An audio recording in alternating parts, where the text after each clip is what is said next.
and strength training studio. Our spin studio is truly one of a kind in this area, complete with 20 state-of-the-art live fitness bikes and an incredible sound system. Our strength training is done in small groups of 6 or fewer, and all of our strength and spin classes are scalable for every level of experience. Come see us in the heart of Clarksville, just behind MAPCO at the corner of Old Trenton Road and Wilma Rudolph Boulevard. Call us for more info at 931-542-6265 or download our Trifecta Fitness app for a full list of upcoming classes.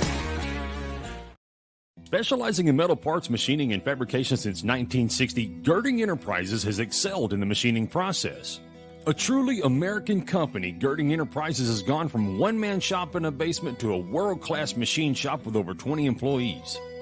We strive to uphold the highest level of quality while constantly improving our efficiency level in order to offer the most affordable prices to our customers. Visit us online at girdingent.com or give us a call at 636-274-9802.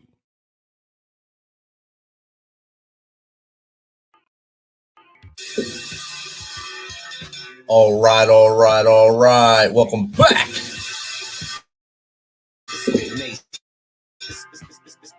MisFitNation. We are a show founded by a veteran and hosted by 2 veterans and a military spouse.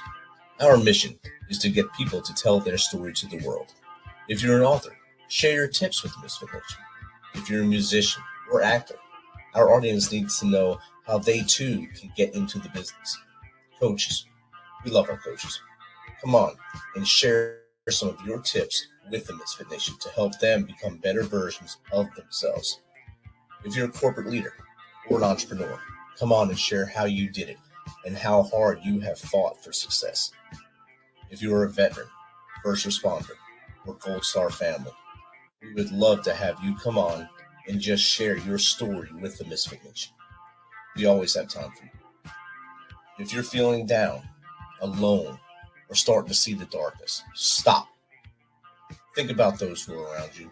You are not alone. You will be missed. If you feel like your problems will be a burden to those in your inner circle or are embarrassed, dial 988. If you are a veteran, take option 1. We need you to keep pushing forward. Don't make a permanent solution to a temporary problem. If you're a new listener, welcome to the Misfit Nation.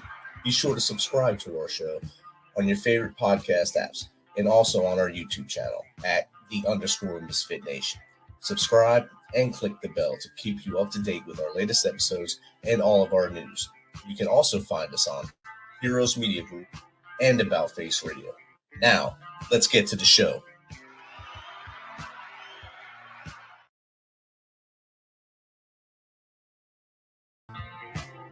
All right.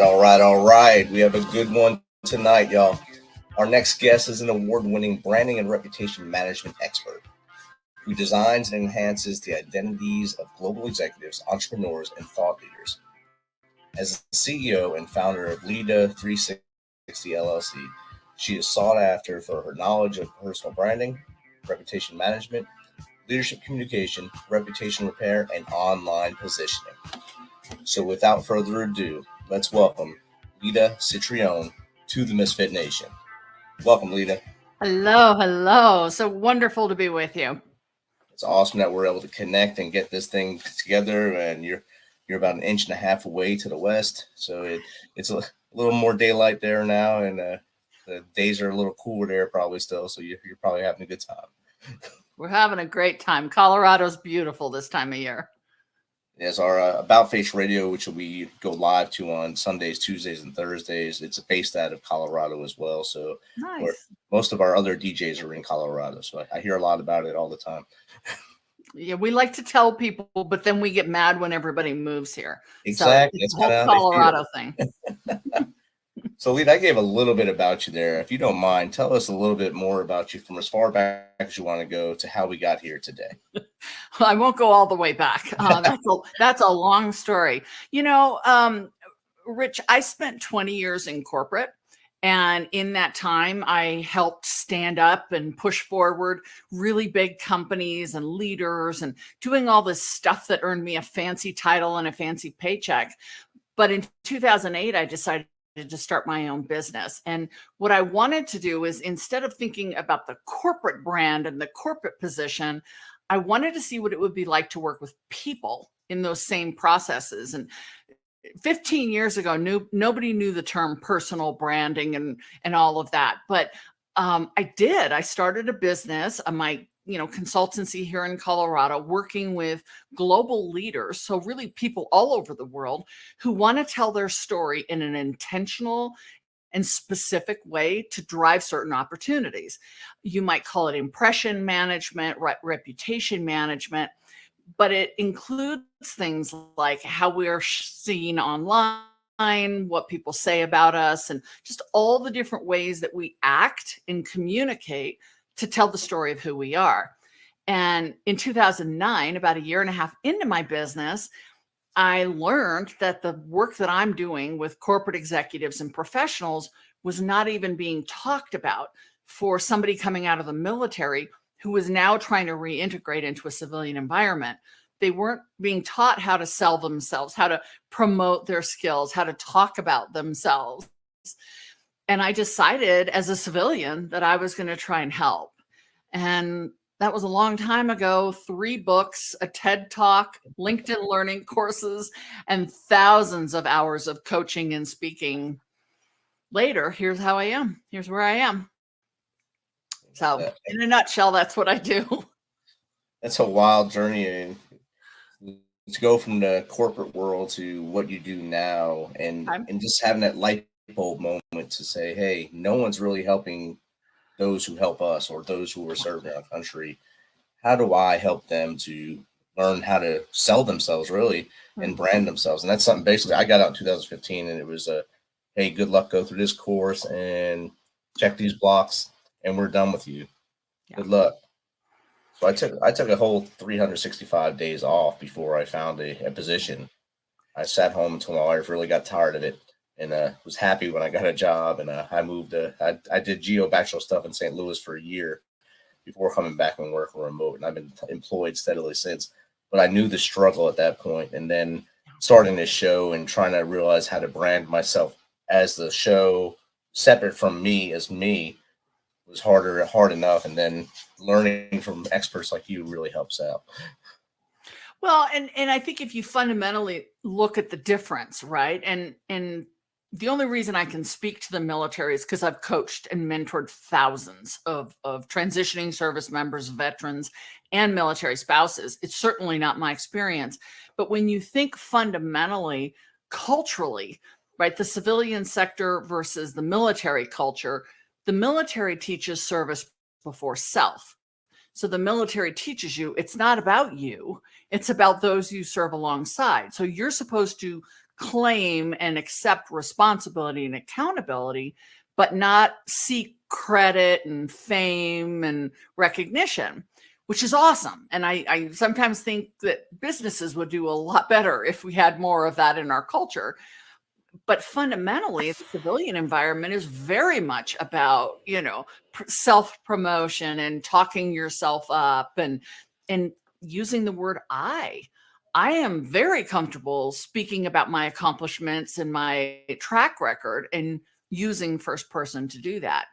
But when a veteran does that, it's first of all usually very uncomfortable, and then they'll tend to use the collective. So they'll say, we did this, or my company, my unit, my squadron, this is what we did, and I'm so proud of what they did. And a civilian doesn't understand that. A hiring manager doesn't understand that. There's a number that's really important, and it's 98. 98% of the American population is not prior military.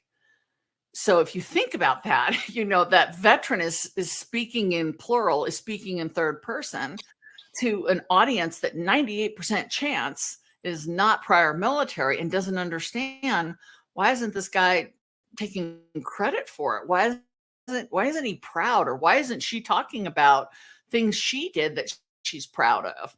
They don't understand philosophically why you would not be predisposed to want to take credit for something you did.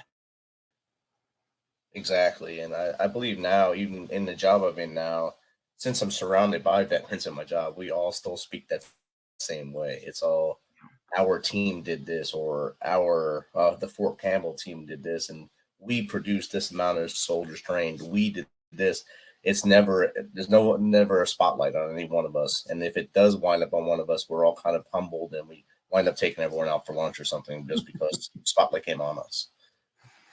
And it's not that black and white, right? I mean, you do find civilians, especially savvy leaders, who know that the collective and the collaborative holds more value.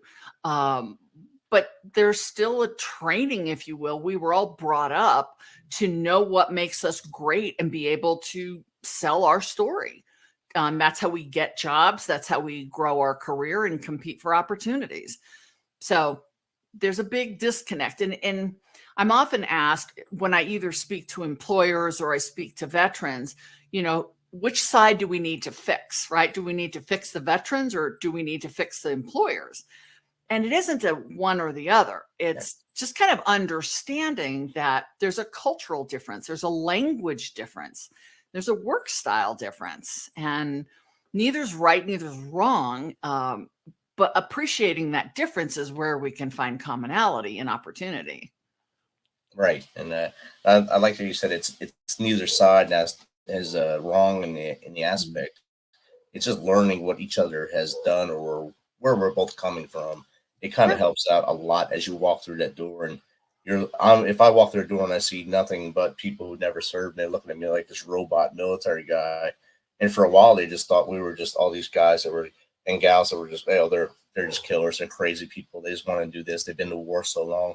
We don't want them here, but we have to entertain this interview just so we keep face. And you kind of get that feeling when you walk in the room. Oh, it's a check the block interview. I just drove from Tennessee to Washington, D.C. for a check the block interview. It's kind of disheartening. And that's what happened to me on my way. I got up there. Oh, your college is the one college we're looking for. So sorry. Thank you. Oh, all right. Thank you. But then I got offered a job on the way home. So it kind of helped out. It kind of went to the dumps and up to the top again. But I knew the wave at that point. I knew I had to do something to help my brothers and sisters. And my first job really lined me up for that. And now I really help them because I train soldiers every day. So. There you go. That's what it's about. And that's, another thing I think we don't appreciate fully about somebody who's got a military background.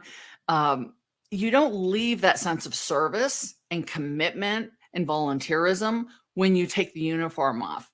Right. We don't have a draft in this country. So anyone after, 1973 volunteered to join the military.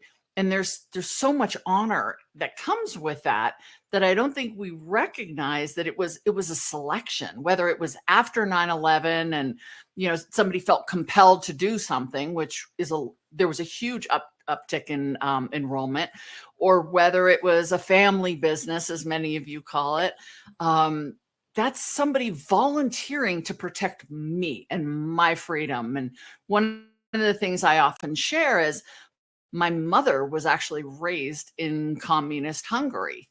Wow. And when the war ended and she was able to leave the country and she came here, as she was raising my brother and I, she taught us like freedom. You don't take it for granted. Like it doesn't come without a cost. And if you ever get a chance to say thank you to someone who has served, by all means, you do it. And so the work that I do here is just a very tiny way of saying thank you, because it's because of you and everyone else that I get to live in this country and travel freely. Definitely. And I think a lot of people need to think back to when their parents and grandparents came here and what they went through to get here. Some people, this might be their first generation in the States, and so they're seeing things a totally new light. But like you, your mom was out in Hungary. My grandfather was the first one to come here from Italy in 1906. Wow. So my dad was the first generation American Italian, and then us scoundrels after him. But Dad served in the army because that's what they did. His age group, that's what they did. They grew up, they served, they did their service, then they went on to do careers or build families and such like that. And then I looked at him in there and sat on his lap watching the military. It was either Vietnam or something happened in the Middle East. And I said, that's what I'm going to be, a soldier. It looks like it's a lot of fun. Like, it's not, but if that's what you want to do. Yeah. And finally, he finally let me join, well, when he had no choice, when I was already in college, I just couldn't do it no more. And I joined. And he said he was proud of me, but he was always scared that something would happen. And of course, we went to war for 20 years. So, Yeah. Well, I think fear is a big part of it, right? And it's just not just your fear, but it's the spouses, it's the children, it's the parents of, the soldier, the airman, the Marine. It is a family commitment to serve this nation. And yeah, and you volunteered. So that's pretty cool. and especially during, like you said, there was a lot of the wave right after 9/11 of people that Right. raised their hand right away and went running in. But then there was kids that were born, say, in 2001 and 2018 were still at war and they're joining. Yeah.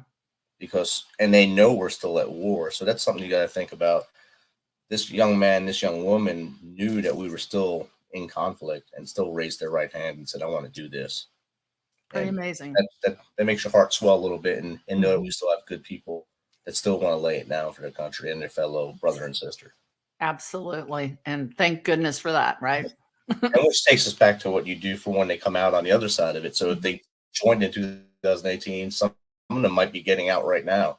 They Mhm. might have done the 4-year, 5-year thing. And hey, how do I get into the other side of the world here? How do I take these boots off and become into a corporation? Or how do I turn my skills into an entrepreneurship or something like that?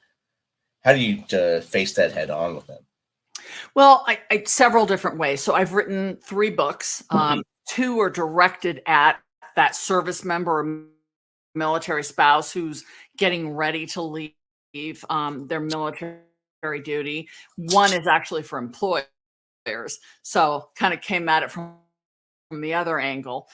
But I have tons of online programs. I write for military.com. I've been writing for them for almost 11 years now.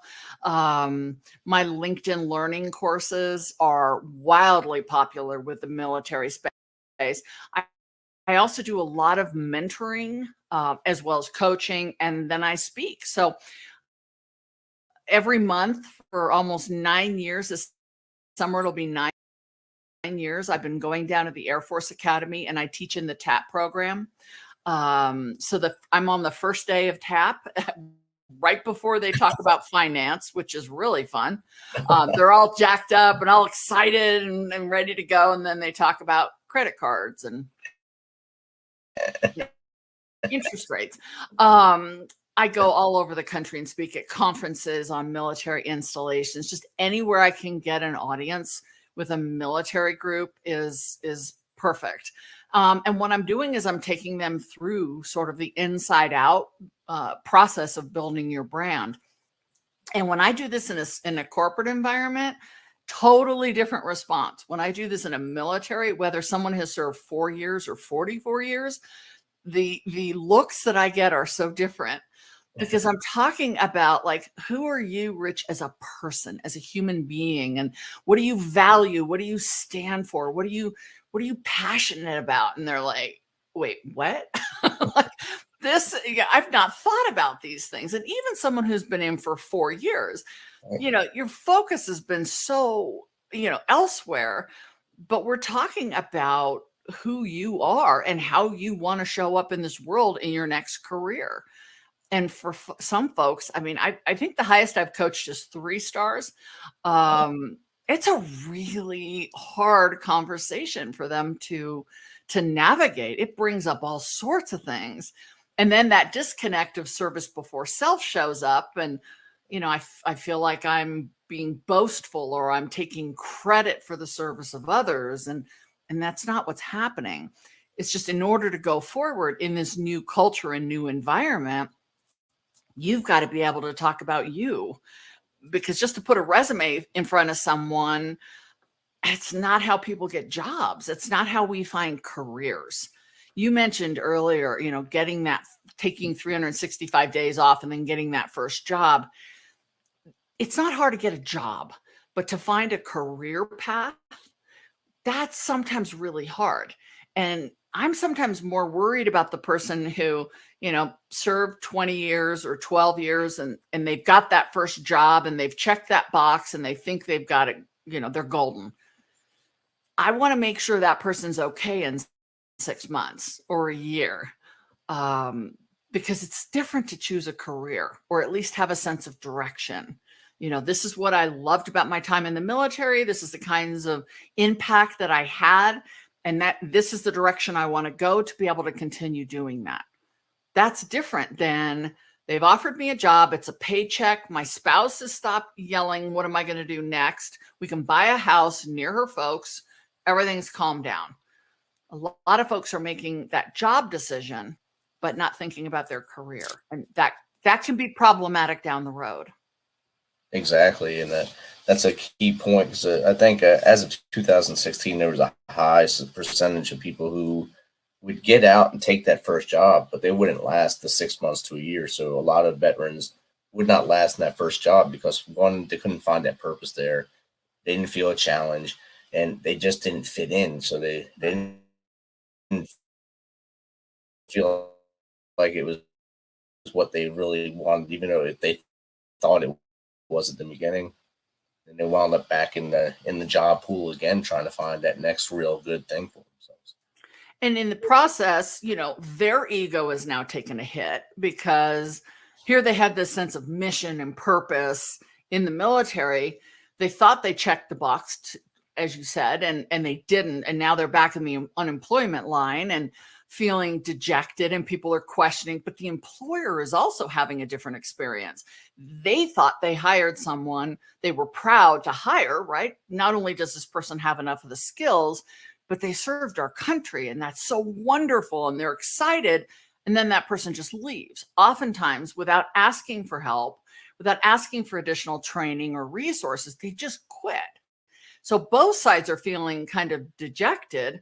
And now that veteran is back in the unemployment line, trying to do it all over again, and feeling like, the thing I hear a lot is, I felt like I transitioned, but I feel like I'm doing it again. And I always remind veterans, transition is not a day. It's not your retirement ceremony. It's not, it's not the day you exit the military. Transition is a process. And that process can take 10 years in some cases.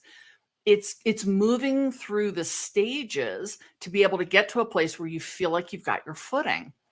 Right. And that's not just one event. So to be going back to the beginning of a line and doing it over and over, that is very normal. It's kind of like my first job out of the military. I didn't quit. I wanted to leave after a year, but I didn't want to be a statistic. I was kind of hard-headed, not wanting to be a statistic. So I stayed an extra year, watched my friends in my office leave, and would get pushed out, actually. And then I finally just said, I can't do this no more. And my old first sergeant called me, and all the stars aligned, and I wound up in a better place. And thankfully for him, and that put me in a better position to say, hey, here's my 2 weeks, and this is why I just can't do it no more. And I'll see you later. Thank you for the opportunity. Well, good for you. And it's all about making choices. Whenever I coach somebody, whether it's an executive, a service member, it's about making sure you're feeling in control of the choices you have in front of you.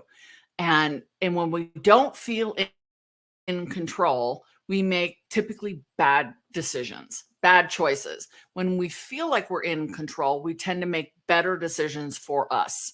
So if you're approaching, your exit date, and everybody's looking at you going, well, what are we going to do? What's the job going to be? And you feel all that pressure, the first job that comes along is going to feel like a good decision. But is it a choice, or is it simply, I want the noise to stop. I want the pressure to stop. That's not a decision. That's a whole different process. I would rather somebody think about it in a more proactive sense, and make choices that are good for them, good for their family, and honor their service, but put them on a career path that will give them more longevity and not just that quick reaction. Definitely. The knee-jerk reaction kind of is what leads to that high statistic, I believe. And I think if we can stop that, amongst I guess a lot of the mid-career people will do that too. But like you said, you're also mentored to 3 stars. That's someone that's been probably near 30 years, and Mm-hmm. that's a lot. That's a lifetime. Oh It's yeah. a Oh lifetime yeah. of putting the boots on, and all of a sudden, now what do I do with my hands?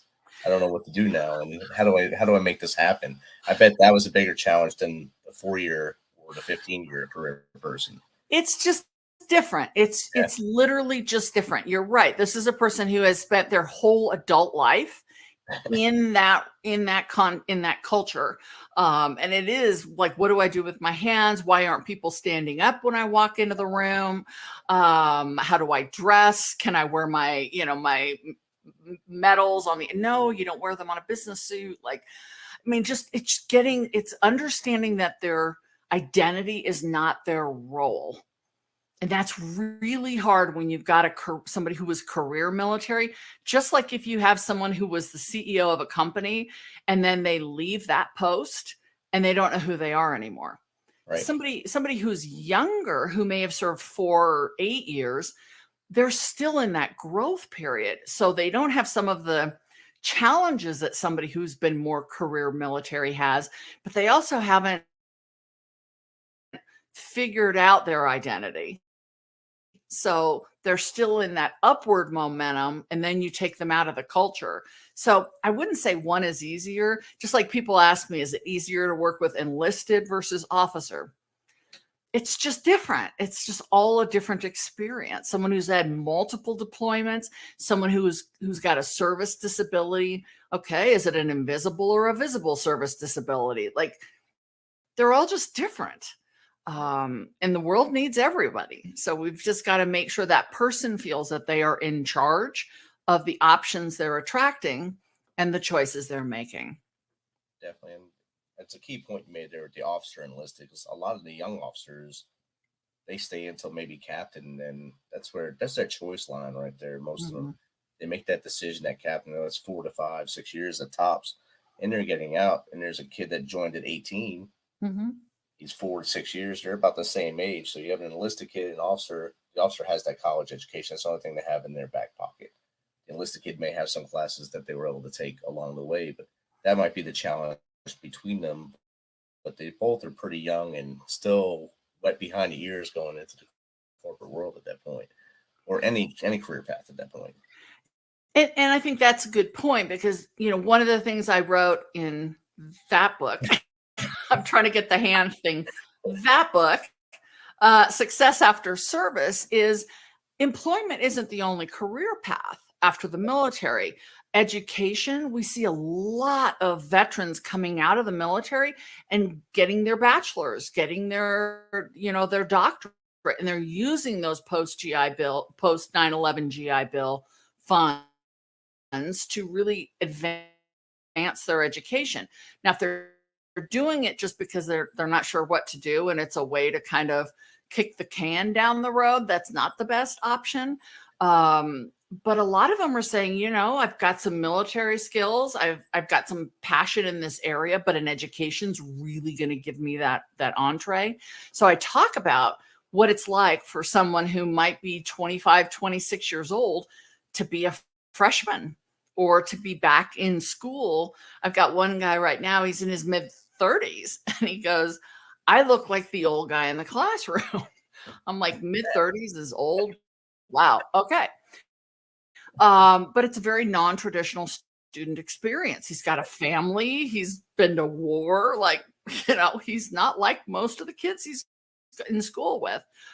Then the other path is entrepreneurship. And we know that veterans do really well as entrepreneurs. It's a high risk environment to be an entrepreneur, but I don't think it compares to what you all do in terms of risk. And we know that a lot of the skills that somebody who has served in the military exits with are fabulous for building businesses, whether it's franchises, new ideas, or established businesses that they just want to take over and run with. So employment, entrepreneurship, and education are really the 3 places that we see veterans pursue after the military. Yeah, and entrepreneurship, I think I was 5 months out from before I retired, and I was getting all these calls from entrepreneur, I guess, headhunters, I guess that's what they call it, recruiters, to try to get me to go into their franchise or something. And I was like, I really don't know. I don't know if that's what I want to do. It just sounds amazing. I don't think that's what I want to do right now. So I didn't rush into that, thankfully. And I kind of kept my ducks in a row. I didn't get my bachelor's until the January before I retired in June. So it took me a long time to get that bachelor's, but I did it. And now I'm still going to school and starting my dissertation today. Actually, it's first day of the dissertation process. So wow. Yeah. So I am the old guy in class. Well, and employers are starting to look at the bachelor degree requirement. And I was just part of a conversation where you had some of the big Wall Street banks and the big global tech companies in a room saying, we've gotten to the point where we recognize that a bachelor doesn't mean somebody who's got 15 years in the military.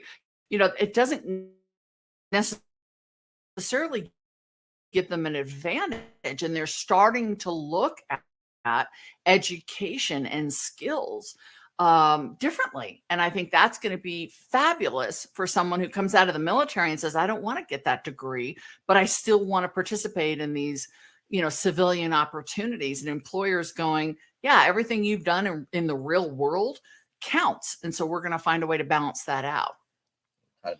Finishes the equation, I guess. Exactly. Out, so it helps out a lot.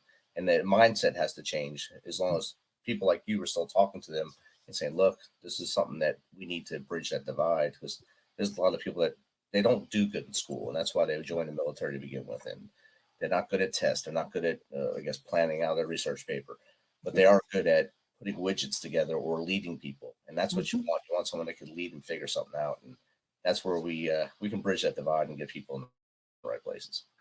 And I think smart companies recognize that even if it is about certain certifications or credentials somebody needs to have to do a job, that you can teach somebody those skills. You can teach them how to get a PMP certification, but you can't teach someone to have character. And when you hire a veteran or a military spouse, you're talking about somebody who's got soft skills like, resiliency and adaptability and cultural, differentiation and being able to work under pressure. And you can't teach somebody that. You can teach them Java, you can teach them project management, but why not hire somebody with the character traits that you want and then get them the certifications? And a lot of employers are starting to wake up to that, which is really good news. Definitely. That's a good wave to start there and get people in the seat before they have to have all them credentials signed off on. Yeah. So how does someone get in contact with you, Lita, to maybe have you speak to, say, like Fort Campbell TAP program here or any military base, or just to chat with you like we are now? Well, all roads lead to my website, which is lida360.com. It's LIDA360.com. I'm pretty active on social media, LinkedIn being the main hub. A lot of people find me through my TEDx that I did about my work with the military. And I would be honored if your veteran listeners would listen to it, because I think I shared their story as a civilian the best way and the most honorable way I could. But I think it's really important for employers to hear that message too, because as civilians, I know we can do more. And I think a lot of companies are starting to recognize that. So to answer your question, website, LinkedIn, I'm pretty findable on pretty much every social platform out there. Awesome. And I'll put you on the spot. 3 tips to give to a talent manager and to the soldier coming out to make that divide easier and maybe be successful. I would say in both cases, understand there's a cultural difference. And I think as civilians, we understand if somebody comes from a different country, that maybe we have to explain things differently, because in our country, we do it this way, and in their country, they might do it differently. But when you see an American veteran in front of you, we forget that there's a cultural difference. So understand both sides should recognize there's a cultural difference. Neither one is wrong. Neither one is 100% right. Let's just have better conversations to bridge some of that divide. I think the second thing is to look beyond the resume look beyond the education. Not to say that education isn't valuable. My kids know I drilled it into them. I was brought up that you got to have the education.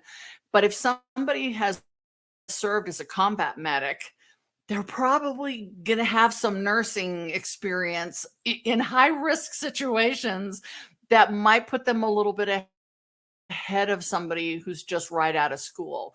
So being able to appreciate that skills don't always look the same if somebody comes out of the military, and have some really good questions. I would say employers, interviewers, have some really good questions to unpack what that experience really looks like, so that you can understand what that person actually did and how those exportable and transferable skills play out. And for the veteran in that situation, understand that when they're doubling down on a question and that recruiter keeps saying, okay, Rich, but I'm not getting it, they're not being difficult.